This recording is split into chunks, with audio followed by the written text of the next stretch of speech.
Judges 19. A Levite and his concubine. In those days Israel didn't have a king. There was a Levite who lived deep in the hill country of Ephraim.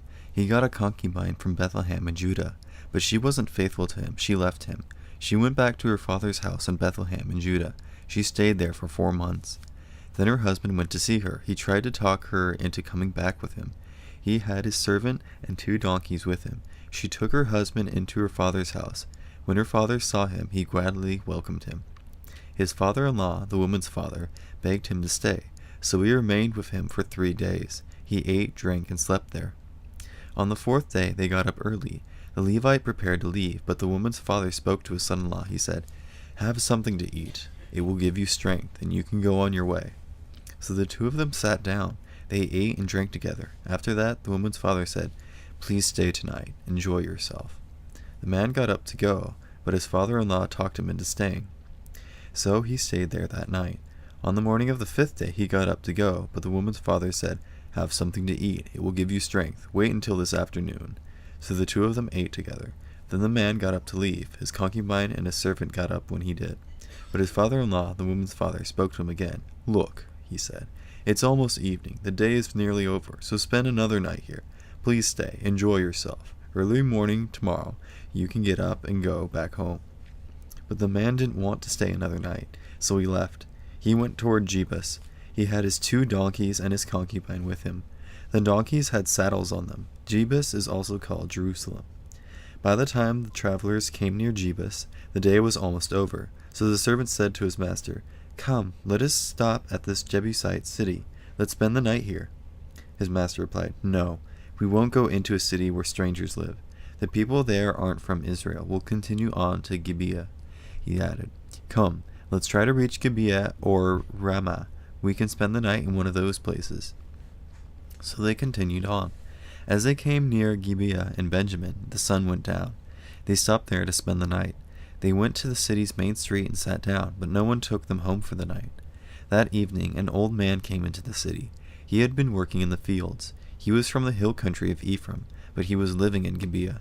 The people who lived there were from the tribe of Benjamin. The old man saw the traveler in the main street. He asked, "Where are you going? Where did you come from?" The Levite answered, "We've come from Bethlehem in Judah. We're on our way to Ephraim.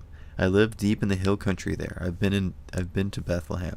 Now I'm going to the house of the Lord, but no one has taken me home for the night.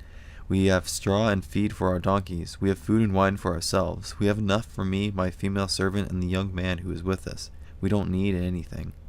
"You are welcome at my house," the old man said. "I'd be happy to supply anything you might need, but don't spend the night in the street." So the old man took him to his house and fed his donkeys. After the travelers had washed their feet, they had something to eat and drink. They were inside enjoying themselves, but some of the evil men who lived in the city surrounded the house. They pounded on the door. They shouted to the old man who owned the house. They said, "Bring out the man who came to your house. We want to have sex with him." The owner of the house went outside. He said to them, "No, my friends, don't do such an evil thing. This man is my guest, so don't do this terrible thing. Look, here's my virgin daughter, and here's the Levite's concubine. I'll bring them out to you now. You can have them. Do to them what you want to do. But don't do such a terrible thing to this man." The men wouldn't listen to him, so the Levite sent his concubine out to them. They forced her to have sex with them. They raped her all night long. As the night was ending, they let her go. At sunrise, she went back to the house where her master was staying. She fell down at the door. She stayed there until daylight. Later that morning, her master got up. He opened the door of the house. He stepped out to continue on his way, but his concubine was laying there. She had fallen at the doorway of the house. Her hands were reaching out toward the door. He said to her, "Get up, let's go."